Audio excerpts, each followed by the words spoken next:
মাঝে মধ্যেই ক্র্যাশ করছে নির্বাচন কমিশনের সার্ভার। 2002 সালে ভোটার তালিকায় নাম দেখতে চাইছেন ভোটাররা, কিন্তু একই সঙ্গে সার্ভারে সার্চ হওয়াতেই দেখা দিচ্ছে সমস্যা। খবর নির্বাচন কমিশন সূত্রে মাঝে মধ্যেই কিন্তু সার্ভার ক্র্যাশ করে যাচ্ছে।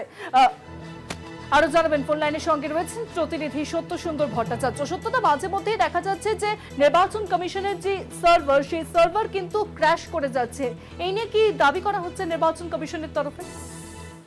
দেখো, কমিশন যেটা জানাচ্ছে যে এই প্রচুর সংখ্যক মানুষ তারা কিন্তু এই এসআইআর প্রক্রিয়ায় তাদের যে 2002 এর নির্দিষ্ট যে ভোটার তালিকা সেটা ইতিমধ্যেই কমিশনের ওয়েবসাইটে আপলোড করা হয়েছে, সেটা দেখতে চাইছেন তারা। সেই কারণেই একই সময়ে একাধিক প্রায় কয়েক কোটি যে ভোটার কিন্তু সেই জায়গায় সেই সার্ভারে তারা সার্চ করছেন। সেই কারণেই সেটা মাঝে মাঝে সেই সার্ভার কিন্তু ক্র্যাশ করছে, এমনটাই তারা জানাচ্ছে। কিন্তু এর পাশাপাশি যেটা নির্বাচন কমিশন সূত্রে জানা যাচ্ছে, এই গোটা যে সিস্টেম অর্থাৎ এই সার্ভার, এটা কিন্তু ন্যাশনাল ইনফরমেশন সেন্টার, সেইখান থেকে সেটা নিয়ন্ত্রণ হয়।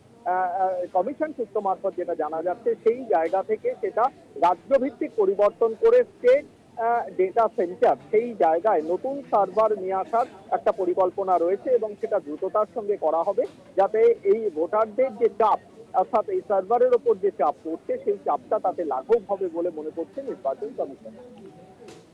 অনেক ধন্যবাদ সত্যতা। ফোন লাইনের সঙ্গে ছিলেন প্রতিনিধি সত্য সুন্দর ভট্টাচার্য।